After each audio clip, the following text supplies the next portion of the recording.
हसन हुसैन का क्या कहने लोगों के पास जो रस्में थी, कोई आया उसने बहकाया, उन्होंने उस चीज को छोड़ दिया। मगर हम मदारी 100 पे भारी, 100 पे नहीं लाखों पे भारी। इसलिए क्योंकि हमने अपने आबाओ अजदाद के रास्ते को कभी छोड़ा नहीं। जो हमको दीन मिला है वही सही दीन है, और हमको दीन किसी जाहिरी इल्म वाले से नहीं मिला, बल्कि दीन उससे मिला है जो तौरात का हाफिज़ो आलिम, ज़बूर का हाफिज़ो आलिम, कुरान का हाफिज़ो आलिम, इल्म कीमिया भी जानता है, रीमिया भी जानता है, सीमिया भी जानता है। दुनिया का सबसे बड़ा आलिम हिंदुस्तान का नाम सैयद बदियुद्दीन अब्दुल मदार है। उसके पास इल्म अली भी है, मकाम सअदियत और मकाम महबूबियत भी है। हम 1000 साल पहले अब्बास का नाम उठाते थे, 1000 साल पहले से इमाम हुसैन का ताजिया उठाते थे, आज भी उठाते हैं, मरते दम तक उठाते रहे। या रब हसन हुसैन का है तुझको वास्ता, मिल जाए कुतुब दीन का हम सबको रास्ता। कहने मौला अली के नाम पर कुर्बान ही रहे, उठता उठता उठता रहे हुसैन का आलम में ताज़िया।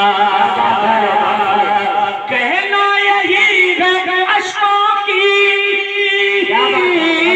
कहना यही है अश्कों की पुरनम कतार का, ताज़ा रहे हमेशा ये लश्कर का, जलवा है खाकसारों में परवरदिगार का। अब मैं कहूँगा ताज़ा रहेगा, ताज़ा रहे हमेशा ये लश्कर मदार का आप सबको कहना है, क्योंकि आप ही तो लश्कर हो मदार के, आप ही तो लश्कर हो मदार के। मैं कहूँगा ताज़ा रहे हमेशा ये, आप कहोगे लश्कर मदार का। कहेंगे इंशाअल्लाह ताज़ा रहे हमेशा ये लश्कर मदार का, ताज़ा रहे हमेशा ये लश्कर मदार का, ताज़ा रहे हमेशा ये लश्कर मदार का, ताज़ा रहे हमेशा ये लश्कर मदार का, जलवा है खाकसारों में परवरदिगार का। एक बात और बताना चाहूंगा, वो बात ये है कि हम लोग ऐसे गुजरे हैं कि हमने ताकतें नहीं देखी, हम हक के लिए लड़ पड़े, हमेशा से लड़ पड़े, ये तारीफ है।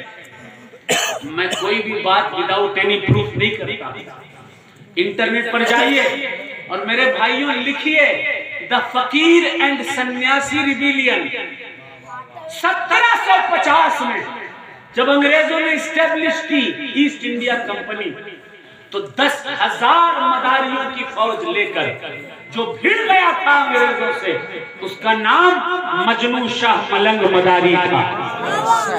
1800 लड़ा, लड़ते लड़ते जब घायल हो गए वो, तो कहा अब मेरा आखिरी वक्त आ गया, मेरे पीरों के मकाम पर मुझे दफन किया जाए। लोग लेकर पहुंचे मकनपुर शरीफ में, दफन कर दिया गया। तारीख आती है फिर 1850 में दुश्मनी अंग्रेजों को खलती रही कि मकनपुर से ये बात कही जा रही है कि अंग्रेजों से जंग करो, जिहाद करो। हाय हाय, हमला हुआ, अंग्रेजों ने हमला किया मकनपुर के सादात पर। फिर उसके बाद एक इमलिया बाग था, इमलिया बाग की हथनी इमली पर एक एक दिन में 100-100 सादात को फांसियां दी गई, मदरसे को जला दिया गया, तहस नहस कर दिया गया पूरा का पूरा मकनपुर। फिर एक जगह मीटिंग हुई, हालात ऐसे बन चुके थे कि तकरीबन 20 लाख मदारियों के तकिए पिछली बार आया था, बताया था मैंने, तकिया किसे कहते हैं। तकिया वो होता है जहां मदार के दर का फकीर बैठे। बेशक बेशक। तकिया वो होता है जिसके इर्द गिर्द किसी भी बिरादरी और मजहब का कोई आदमी भी हो, वो शख्स जो है वो मदार पाक ही का गुलाम होता है। 20 लाख तकिए, लाखों खानकाहें और हजारों चिल्ले, उन तमाम जगहों से जो छड़ियां उठती थी, उन छड़ियों पर अंग्रेजों ने बैन लगा दिया डर की वजह से।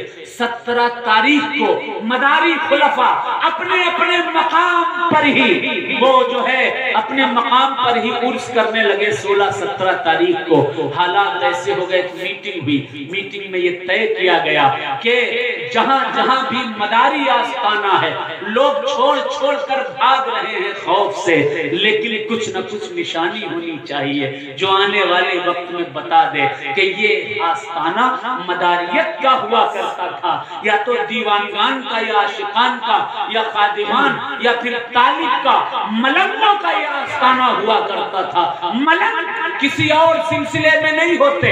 मलंगों की शुरुआत हुजूर जमालुद्दीन जानेमन जन्नती से हुई है। अगर किसी मलंग का आस्ताना देखना, समझ जाना ये कुतुबुल मदार के गुलाम का आस्ताना। क्या कहे, बहुत खूब। क्या किया जाए, तमाम खानकाहें तोड़ी जा रही हैं, ढूंढ ढूंढ कर मदारियों को मारा जा रहा है। कहा वो इमलिया बाग था ना, जिस इमली पर हमारे सैयदों को फांसी दी गई थी, हम भी उस इमली के दरख्त को अपनी पहचान बनाएंगे। अपने अपने आस्थानों पर इमली का दरख्त लगा लो, इसकी उम्र बहुत तवील होती है। जब अंग्रेजों का जमाना चला जाएगा तो इमली के दरख्त से पहचान हो जाया करेगी कि ये आस्थाना मदारुल आलमीन के सिलसिले का आस्थाना।